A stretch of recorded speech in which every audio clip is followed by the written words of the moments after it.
When you think about maize, like you picture it, you probably see a tall stalk, those ears of corn, maybe some leaves rustling in the wind. Right, the classic image. Yeah, totally. Yeah. But what's so cool is what's going on beneath the surface. Oh, yeah, Like this absolutely. incredible root system. It's so much more than just an anchor, just holding the plant up. It's really easy to forget about it too, because it's underground. Totally. Out of sight, out of mind. But you sent over this material on maize roots, Yeah. and wow, they are so much more complex than most people probably realize. They're like the unsung heroes of the maize plant. Definitely. So today we're going to do a deep dive into all that material you sent Ted. and really unpack all the fascinating roles these maize roots play. I mean, the goal is to pull out like the most important things and even, honestly, some of the more unexpected things that these roots are doing down there. Yeah, I think there'll be some surprises along the way. Yeah, definitely. Okay, let's start with how these roots are basically functioning as this like giant underground network for the plant. Yeah, for gathering resources, basically. Like the source describes it as a large-scale material uptake network. And that's a perfect way to put it, honestly. Yeah. It's not just passively absorbing some water and minerals, it's much more active than that. This system is constantly pulling in all sorts of stuff from the soil. Yeah, it's like they're on a mission. Totally. And that's really the key takeaway here. The roots are like the plant's lifeline to the outside world. They have to constantly be working to get the stuff the plant needs to grow. So we're talking about more than just water and like the basic mineral nutrients, right? Oh, for sure. These roots are taking in some pretty complex organic compounds too. Like the source mentioned things like amino acids. Oh, yeah, the building blocks of proteins. Exactly.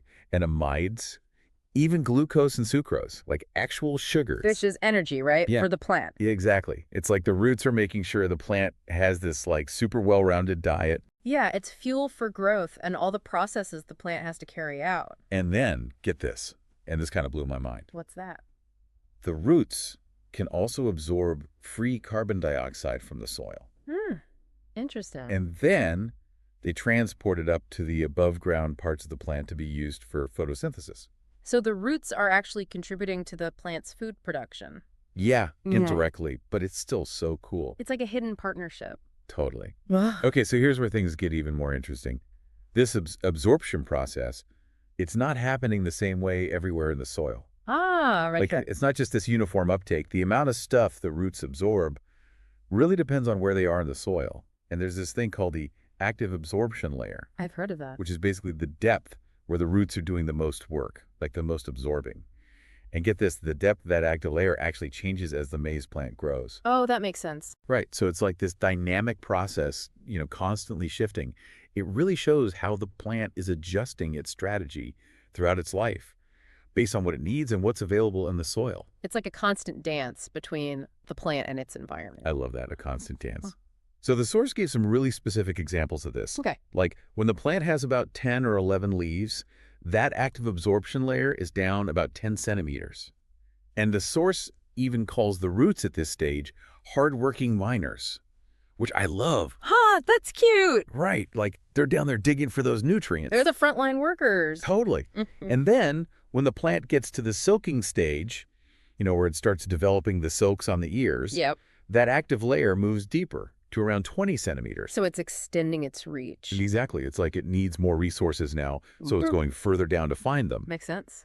And then by the time the plant reaches the dough stage, and the kernels are starting to fill out, Right. that active layer is way down at 100 centimeters. Wow, that's deep. Yeah, it's like it's tapping into those deep reserves in the soil. It's gone all in. Exactly. So it's this incredible progression, from shallow to deep as the plant grows.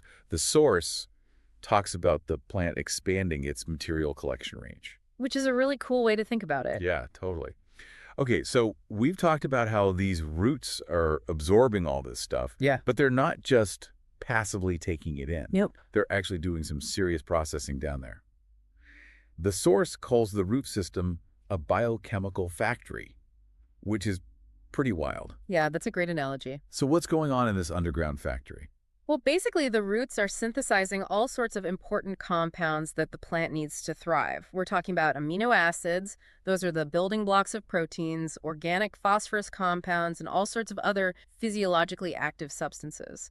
And the key here is that these compounds aren't just being absorbed from the soil, they're actually being manufactured right there in the roots. Okay, so it's like they're taking in the raw material Exactly. and then turning them into useful components. Yeah, that's a perfect way to put it. The source gives this example of nitrogen transformation, which really illustrates Oh, this. yeah, that's a good one. So the roots, they absorb these simple forms of nitrogen, like nitrate and ammonium, from the soil, Right. and then they convert them into these more complex organic compounds like amino acids, amides, those kinds of things. So they're basically taking simple ingredients and making something much more complex and useful for the plant. Exactly. It's like this whole other level of activity going on down there. Totally. And it's not just nitrogen either. The roots also take inorganic phosphorus and turn it into organic phosphorus compounds. Like what? Things like ATP, which is like the plant's energy currency, Okay. and RNA, which is essential for genetic information transfer. Oh, wow. Yeah, so these compounds are really important for the plant's basic functions. Well, the plant couldn't survive without them. Exactly. The source describes it as providing a solid material foundation for the above-ground growth. So it's not just about energy then. It's about providing the building blocks and the information the plant needs to grow. Precisely. It's Hmm. like the roots are the foundation upon which the rest of the plant is built. Okay, so we've covered absorption and synthesis, Yep. but we can't forget about the really obvious role of roots, which is just holding the plant up. Good point. I mean, maize plants can get really tall, Oh, yeah, for sure. and they need a solid base to support all that weight. Right. So that's where fixation comes in. Right, anchoring the plant to the ground. Exactly. And the way the root system does this is actually pretty clever.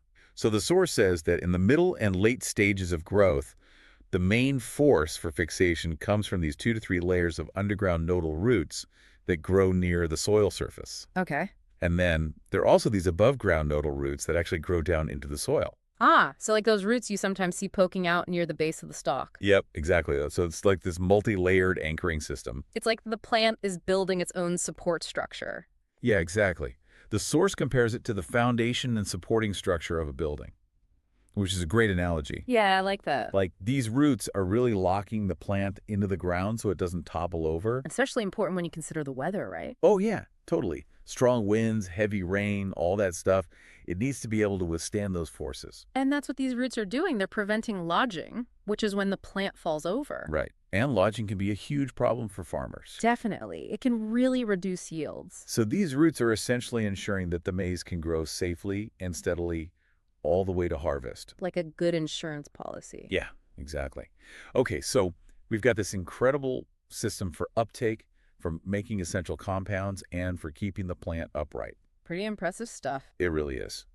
But like any complex system, it needs maintenance, right? Oh, yeah, absolutely. So the source talks about 3 key aspects of root maintenance: water management, soil conditions, and temperature regulation. Let's start with water. I mean, it seems pretty obvious that plants need water, Right, it's essential. but it sounds like it's more nuanced than just making sure they don't dry out. Definitely. So the source points out that the size and distribution of the root system have a big impact on how well the plant can absorb water. Okay. And that also affects nutrient uptake too. So basically, anything that affects the roots is going to have a ripple effect on the whole plant. It's all connected. Exactly. And the source emphasizes that farmers need to be careful to balance watering and fertilization to make sure the roots are healthy. Like, too much of a good thing can be bad. Totally. If you overwater, the roots can't get enough oxygen and they can start to rot. But if you underwater, the plant can't get the water it needs to thrive. It's a delicate balance. And it sounds like the water needs change depending on the plant's growth stage, too. Oh, yeah, for sure. The source goes into detail about the different irrigation needs at each stage, from pre-sowing all the way to maturity. So it's not just a one-size-fits-all approach. Definitely not. And the source also talks about different irrigation methods like furrow irrigation, border irrigation, sprinkler irrigation, and drip irrigation. And they all have their pros and cons. Exactly. So farmers have to choose the method that's best for their specific situation, taking into account things like soil type, climate, and the growth stage of the maize. Okay, so water is crucial. What about soil conditions? I mean, obviously the roots are growing in the soil, Right. so it makes sense that the type of soil would matter. Oh, yeah, it's super important. So the source talks about how things like the soil's mechanical resistance, its particle composition, and its porosity all affect how well the roots can grow. Okay, break that down for me. Sure. So mechanical resistance is basically how hard it is for the roots to push through the soil. Some soils are really dense and compact, which makes it tough for the roots to grow. Particle composition refers to the size of the soil particles, like sand, silt, and clay. And porosity is how much space there is between the soil particles, which affects how easily water, air, and nutrients can move through the soil. So you want a soil that's loose and airy, basically. Exactly. The source calls good soil structure and fertility the hotbeds for root health.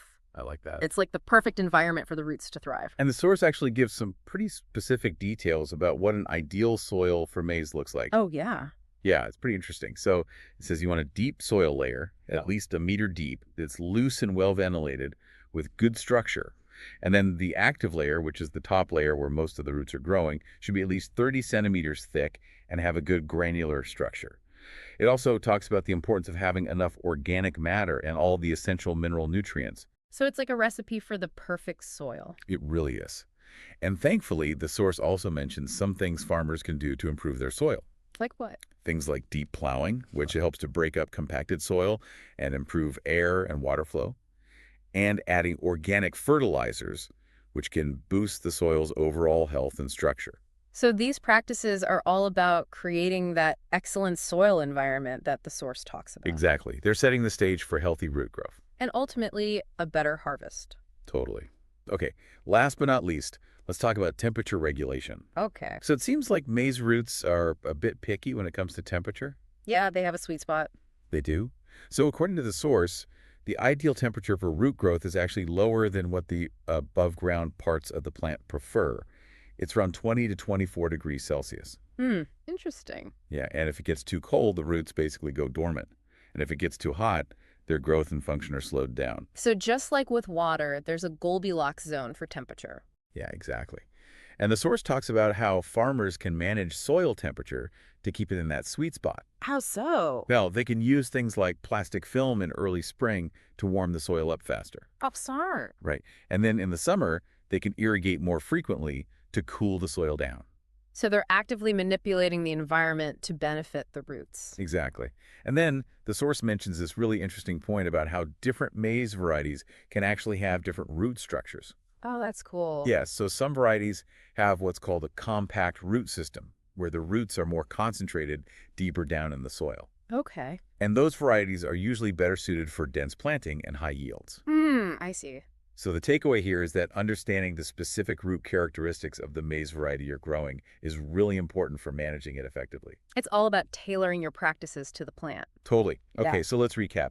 Maize roots are seriously impressive. They really are. They're this huge absorption network, biochemical factory, and they're responsible for keeping the plant anchored in the ground. And keeping them healthy through proper water management, soil management, and temperature regulation is essential for a good harvest. It's amazing how much is going on beneath the surface, isn't it? It really is. And I think it's a good reminder that even the parts of a plant that we don't see are playing these really vital roles. Yeah, it's like a hidden world. It is. And it makes you wonder, what other hidden complexities are out there in nature, just waiting to be discovered? Right. What other amazing things are happening that we don't even know about? Exactly. It's a good reminder that there's still so much to learn about the world around us. For sure.